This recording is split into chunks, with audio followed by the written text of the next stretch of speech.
Saint Martin দ্বীপ হল বাংলাদেশের সর্বদক্ষিণে বঙ্গোপসাগরের উত্তর পূর্বাংশে অবস্থিত একটি প্রবাল দ্বীপ। এটি কক্সবাজার জেলার টেকনাফ হতে প্রায় ৯ কিলোমিটার দক্ষিণ ও মায়ানমারের উপকূল হতে ৮ কিলোমিটার পশ্চিমে নাফ নদীর মোহনায় অবস্থিত।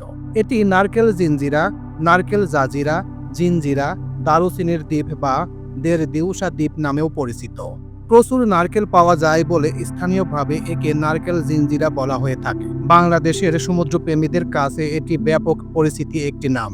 বিখ্যাত লেখক কথা সাহিত্যিক হুমায়ুন আহমেদের দারুচিনির দ্বীপ নামের পূর্ণদৈর্ঘ্য ছায়াছবির মাধ্যমে এই দ্বীপটির পরিচিতি আরও বেড়ে যায়। ৪ জানুয়ারি ২০২২ তারিখ বন্যপ্রাণী সংরক্ষণ ও নিরাপত্তা আইন ২০১২ অনুযায়ী সেন্ট মার্টিন দ্বীপ সংলগ্ন বঙ্গোপসাগরের ১৭৪৩ বর্গ কিলোমিটার এলাকাকে সামুদ্রিক সংরক্ষিত এলাকা হিসেবে ঘোষণা করে পরিবেশ মন্ত্রণালয়। তো হ্যাঁ ভিউয়ার্স, আজকে আপনাদের সামনে শেয়ার করব সেন্ট মার্টিন দ্বীপ সম্পর্কে অজানা তথ্য এবং ইতিহাস।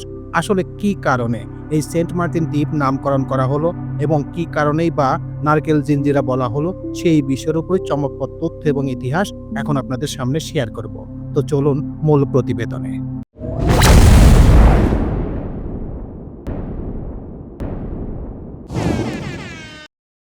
ইতিহাস। কবে প্রথম এই দ্বীপটিকে মানুষ শনাক্ত করেছিল তা জানা যায় না। প্রথম কিছু আরব বণিক এই দ্বীপটির নামকরণ করেছিল জিঞ্জিরা। উল্লেখ্য, এরা চট্টগ্রাম থেকে দক্ষিণ পূর্ব এশিয়ায় যাতায়াতের সময় এই দ্বীপটিকে বিশ্রামের জন্য ব্যবহার করত। কালক্রমে চট্টগ্রাম এবং তৎসংলগ্ন মানুষ এই দ্বীপটিকে জিঞ্জিরা নামে চিনত।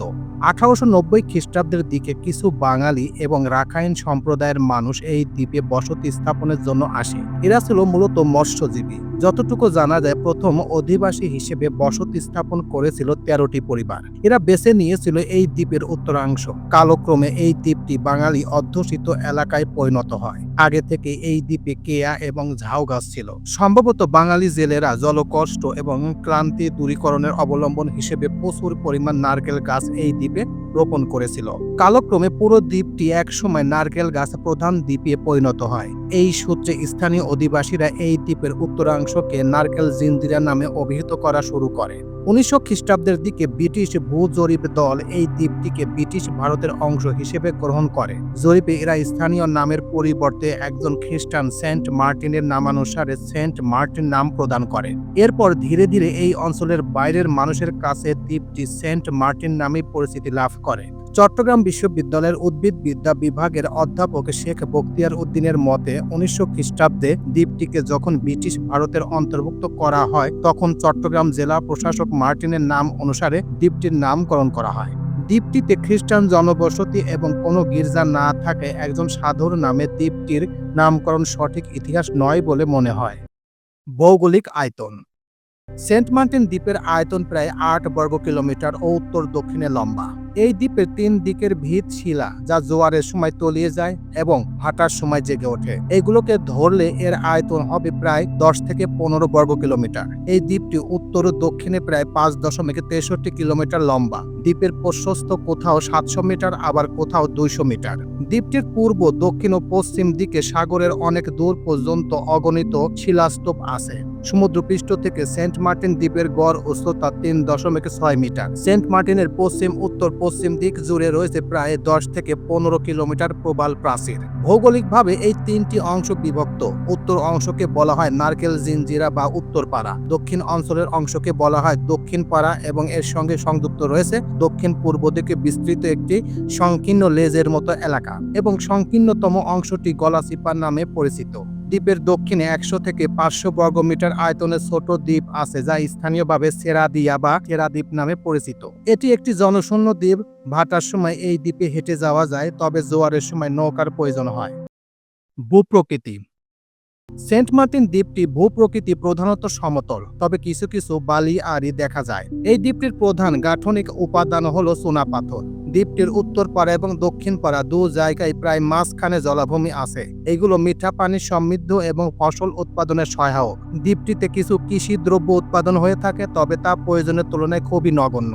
সেন্ট মার্টিন দ্বীপে প্রায় ৬৬ প্রজাতির প্রবাল, ১৮৭ প্রজাতির শামুক ঝিনুক, ১৫৩ প্রজাতির সামুদ্রিক শৈবাল, ১৫৭ প্রজাতির গুপ্ত জীব উদ্ভিদ 240 প্রজাতির সামুদ্রিক মাছ, 4 প্রজাতির উভচর, 120 প্রজাতির পাখি পাওয়া যায়। স্থানীয়ভাবে পেজালা নামে পরিচিত সি ইটস বা অ্যালগি এক ধরনের সামুদ্রিক শৈবাল সেন্ট মার্টিনে প্রচুর পরিমাণে পাওয়া যায়। এগুলো বিভিন্ন প্রজাতির হয়ে থাকে, তবে লাল অ্যালগি বিশ্বব্যাপী সবচেয়ে জনপ্রিয়। এছাড়াও রয়েছে 19 প্রজাতির স্তন্যপ্রাণী। অমেরুদণ্ডী প্রাণীদের মধ্যে রয়েছে স্পঞ্জ, শিল কাঁকড়া, সন্ন্যাসী শিল কাঁকড়া, লবস্টার ইত্যাদি। মাছের মধ্যে রয়েছে পরি মাছ, প্রজাপতি মাছ, বোল কোরাল, রাঙ্গা কই, সই মাছ, লাল মাছ, ওরকক মাছ ইত্যাদি।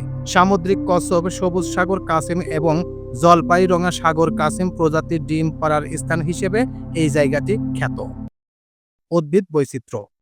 দ্বীপের কেওড়া বন ছাড়া প্রাকৃতিক বন বলতে যা বোঝায় তা নেই, তবে দ্বীপের দক্ষিণ দিকে প্রচুর পরিমাণ কেওড়ার ঝোপঝাড় আছে। দক্ষিণ দিকে কিছু ম্যানগ্রোভ গাছ আছে। অন্যান্য উদ্ভিদের মধ্যে রয়েছে কেয়া, শেওড়া, সাগরলতা, বাইন, নারকেল গাছ ইত্যাদি। প্রায় 100 থেকে 125 বছর আগে এখানে লোক বসতি শুরু হয়। বর্তমানে এখানে 7,000-এর বেশি লোক বসবাস করে। দ্বীপের লোক সংখ্যা দ্রুত বৃদ্ধি পাচ্ছে। এখানকার বাসিন্দাদের প্রধান পেশা মাছ ধরা। পর্যটক ও হোটেল ব্যবসায়ীরাই প্রধানত তাদের কাছ থেকে মাছ কেনেন। ছোট মাছ পাটিতে বিছিয়ে, পিটকালা মাছ বালুতে বিছিয়ে এবং বড় জাতের মাছ পেট বরাবর ফেরে মাছায় শুকানো হয়। এছাড়া দ্বীপবাসী অনেক মাছ, নারকেল, পেজালা এবং ঝিনুক ব্যবসা করে। এছাড়াও কিছু মানুষ দোকানের মাধ্যমে জীবিকা নির্বাহ করে। ছোট ছোট শিশুরা দ্বীপ থেকে সংগৃহীত শৈবাল পর্যটকদের কাছে বিক্রি করে থাকে। সম্পূর্ণ সেন্ট মার্টিন দ্বীপে প্রচুর নারকেল এবং ডাব বিক্রি হয়। মিয়ানমারের আরাকান থেকে আগত বাংলাভাষী রোহিঙ্গাদের দ্বীপ অঞ্চলে প্রায়ই দেখা যায়। পর্যটন।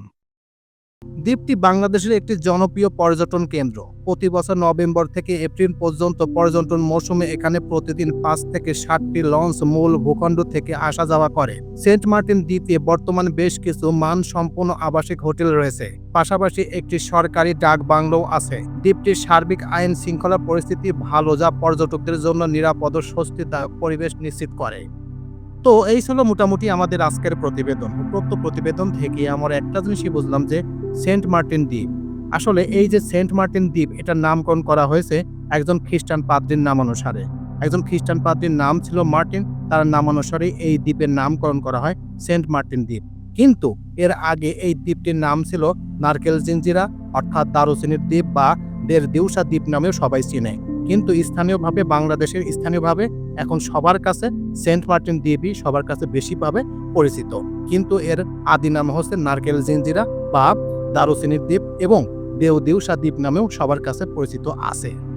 তো এই প্রতিবেদন আপনাদের কাছে কেমন লাগলো? যদি ভালো লেগে থাকে তাহলে অবশ্যই লাইক, কমেন্ট, শেয়ার করবেন। আর যারা এখন পর্যন্ত এই চ্যানেলটি সাবস্ক্রাইব করেন নাই, তারা অবশ্যই এই চ্যানেলটি সাবস্ক্রাইব করবেন। তো সবাইকে ধন্যবাদ জানিয়ে এখানেই শেষ করছি। আল্লাহ হাফেজ।